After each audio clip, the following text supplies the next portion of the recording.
What's up and good morning, guys? Welcome back to another video. Gunnar, say hi. Say hi. What do we got? We got a jacked up squirrel. Yeah. So a lot of you have requested what today's video is going to be about.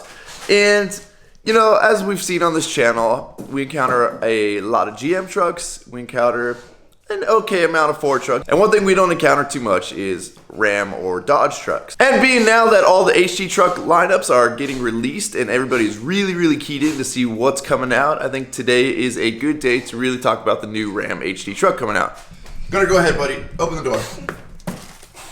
Open it. Gunnar supports single moms too, by the way. Now, I know I've said in the past that in terms of Ram trucks, I'm a big fan of the Ram Mega Cab Short Bed Dually. It's a really good looking truck. And aside from that, I'm not that big a fan of at least the overall look of the Ram trucks in the past years. And the interiors have just been really lacking in the past years, and it was just never really my thing. Now, I'm a huge Cummins fan. And if I just had stupid money and it would be like a seamless transition, I'd buy like a brand new GM truck, throw a Cummins in there, made it up to the Allison transmission, and I'd be happy as can be. So let's jump in and talk about the 2019, notice 19, not 2020, like the GM trucks, the 2019 Ram HD trucks. Now, playing into the traditional reason that Ram trucks, to me, were never the most exciting trucks in the world is because they don't change a whole lot. And the same remains for the 2019. I mean, if you look from, bedside to cab, there's not a whole lot that has changed. Obviously, the front ends on most of these trucks are where you're going to see the biggest changes because it's stylistically the easiest for the engineers to change while maintaining an existing cab. And to a lot of Ram owners, they're typically buying these trucks as workhorses because obviously with the Cummins, they're known to just be, extremely long-lasting trucks. So people are typically buying like tradesman models or just stripped-down models. But as we all know, HD trucks are becoming consumer trucks, and more people are just going out and wanting to buy a big burly HD truck or a diesel truck. So automakers are really having to kind of play catch-up, except for Ford. Ford's really been putting a lot of nice features in for a while, but most of the other automakers are playing catch-up to put the luxury features in and to really tailor the looks to the everyday consumer. So if we come to the front here, we will see obviously this is where the majority of changes have happened on the new HD truck. They've got the similar Ram style grille with the bars going across, obviously says Ram in the middle, and then they come over and transition into Ram's new headlights. And depending on the style of truck, I'm either okay with these headlights or not a big fan. I will say though, the one good thing about the Ram front end redesign is it's not like the Chevy. It's not like something we just look at and be like, oh no way, right off the bat. It's not a bad looking design. But that being said, they also kind of played it safe with the design. Carrying down in, the bumper is very basic, very reminiscent of the working man's diesel. It's got like an older Ford, older Dodge look to it. Not impressed with the bumper, but as we all know, my good buddies over at Flog Industries will probably come up with a really slick bumper for this truck that'll really dress it up. A lot of chrome going on, which, automakers love to do because it looks flashy on the lot and they probably sell better. And I know they actually hinted on the amount of chrome that they put in the headlights, like on the Laramie Longhorn, which is going to make it almost essential that you tear those headlights apart and get them color matched to the truck or paint it or whatever. Now we're keeping the Ram style flip up tow mirrors, and to me, and I know I might get a lot of hate for this, but these tow mirrors look horrible when they're down. So I know there's like the big running joke, what are you towing a ghost trailer when people see the Ram trucks with the tow mirrors flipped up, but they just don't look good flipped down. And I don't know if Ram should redesign it or if the world should just accept that they look better flipped up and who cares, let people flip them up. It's kind of like the mirrors that I have on my old 7.3. They're actually designed, if you guys know I have them in the out position, they're actually designed to where they could be in the in position as well. That way they're not sticking out as wide, but it looks absolutely ridiculous. That and the fact that we tried to move one at one point and completely snapped it off and had to re-weld a stud on there to get to pull back on. So I don't want to move mine, but they look a lot better, those style of mirrors, when they're just out. It just looks like something's wrong when they're pushed in. Now, if we switch over to the dually, which a lot of Ram owners tend to buy dualies, because as we know, they're using them as car haulers, they're doing hot shot runs with them. So we switch over to the dually model here, and it's a decent looking truck. It really is. They played it really safe. And I'm not saying that's a bad thing, but that's a good way to kind of get left behind in terms of looks-wise in the industry. It's got a very, I don't want to say old man look to it, but it's kind of got an old man look to it. But it looks like they are retaining their standard dually bedsides, the tailgate and all that portion. I mean, it's very minimalistically changed from previous generations. Now, they are obviously bringing back the Power Wagon option as well. And to me, the thing I don't like about Ram trucks is when they start to get into their, I don't even know what you would call them, designer models, I guess, for lack of a better term, is things just start to look cheap. So obviously in the Power Wagon model here, they've blacked out the whole front end, but it just looks like it's all cheap black plastic. And I've never been a fan. I don't know what it is about Ram trucks, but you guys remember when I went and looked at them at the dealership like a year or so ago, just everything on them looks like cheap plastic. But I will say on the Power Wagon, it is nice. You get an integrated winch from the factory, so that's a cool little feature. But you know, if this is your style and your look, they brought the Power Wagon back. Now, interior-wise is where Ram has really stepped their game up. And I give them a lot of credit for it, if it'll switch. Oh. Because in previous generations, there's a lot of plastic, and they just weren't very nice. That being said, Ram has made a complete 180, and if you ask me, they're actually pretty much front runners when it comes to interior looks, technology integration. They're just really nice interiors, whereas if you ask me about the 2020 GM trucks, I think they missed the mark huge on those trucks. And the Ram kind of craps on GM's design all day long. They've got the integrated, giant Tesla-style touchscreen with a bunch of integrated stuff in terms of your seat warmers, your HVAC controls, all that. What I do like, though, is they have retained knobs. I'm a big knob guy. I cannot stand getting rid of the knobs. I know a lot of you guys have told me to put a Tesla screen into my Denali, and I actually saw a couple of those integrated over at SEMA, but basically what it does is you have a screen this big, which removes your HVAC controls, and they're emulated on the screen. So basically there's like a digital rendering of them on the screen.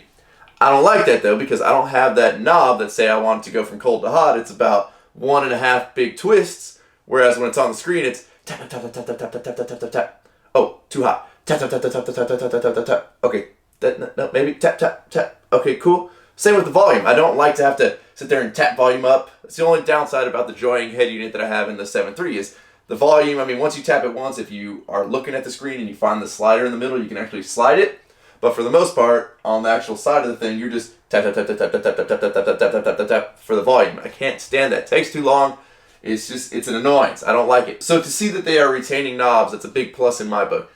But speaking of knobs, the old dial-a shifter, which looks just like your volume knob, which might get mistaken as your volume knob, and I'm sure there's all kinds of controlled stuff in there that won't let you shift like from drive to reverse, obviously, so you blow your tranny out of the truck.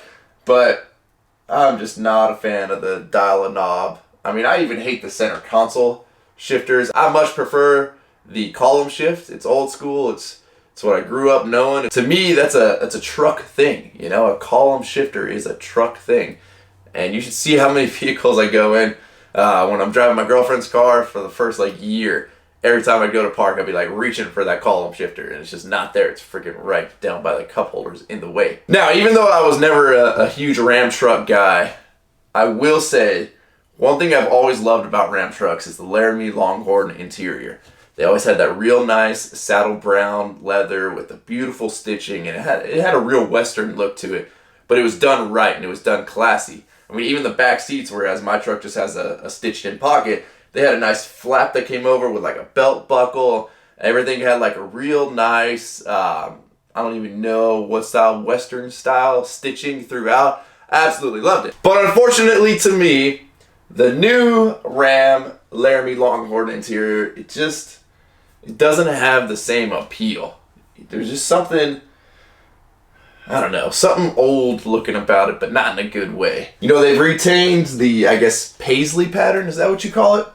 In the sides of the seats here, but it's almost ghosted in, whereas in the other trucks it was a standout feature. And they went with a really light seat cover as opposed to a really dark leather on the rest of the finished surfaces.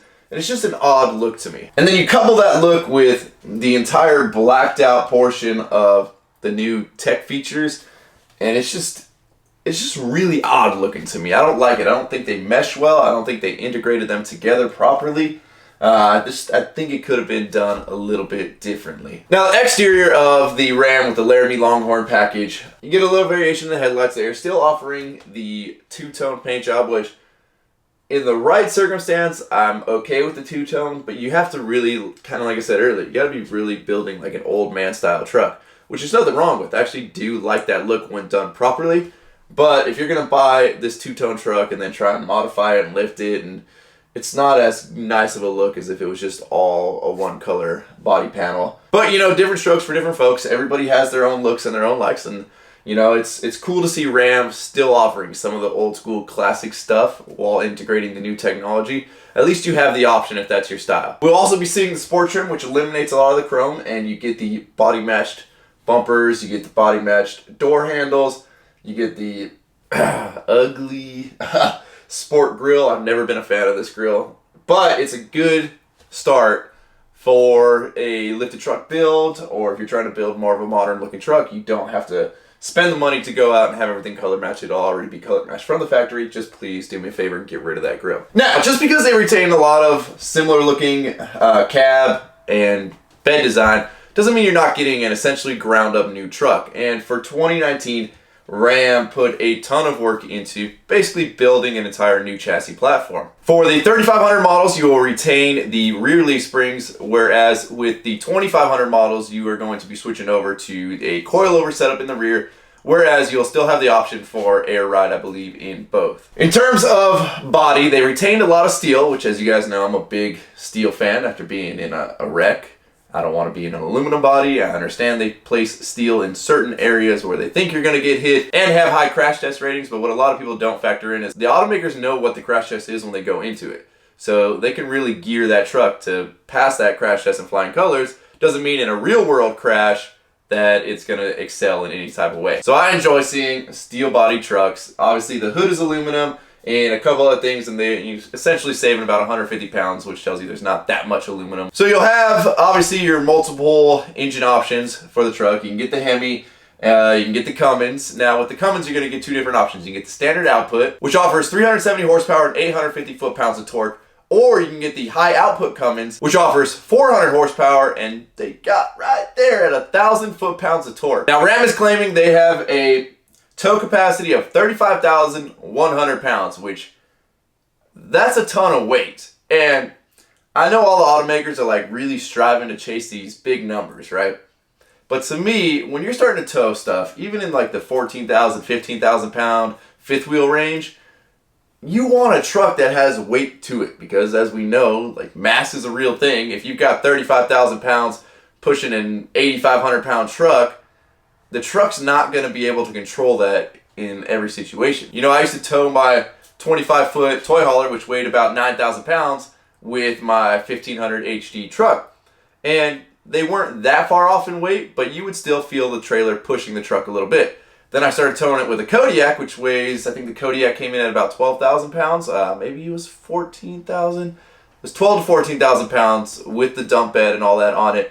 And that trailer was nothing to it. You couldn't even feel it. You weren't getting pushed. You were in complete control of that trailer, essentially no matter what. So putting 35,000 pounds behind a 1-ton pickup, you wouldn't see this guy doing that. But I am impressed by the numbers. I'm impressed that they released these numbers with the liability of it. I'm sure they've gone through extensive testing. I'm sure the trucks, under ideal situations, can handle it. So, hey, kudos to you, Ram, for hitting such big numbers. And well, we should be seeing these hit the lot before a lot of the other HC trucks. So maybe at some point we'll go check one of these out in person and kind of give you guys a more in-depth in-person review. But I just wanted to make this quick video because a lot of you guys in the comments, Ram guys, were feeling a little bit left out that I wasn't reviewing the new Ram. So for that, I apologize. Hopefully this video made up for it.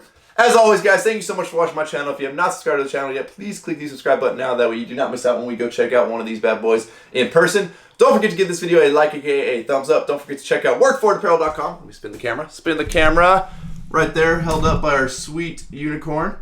Because if there's anything you want in this life, you got to be willing to work for it. We should have hats back in stock. Let's see. Today is Tuesday.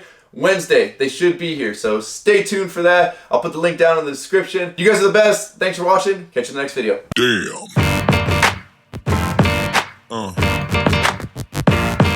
Yeah.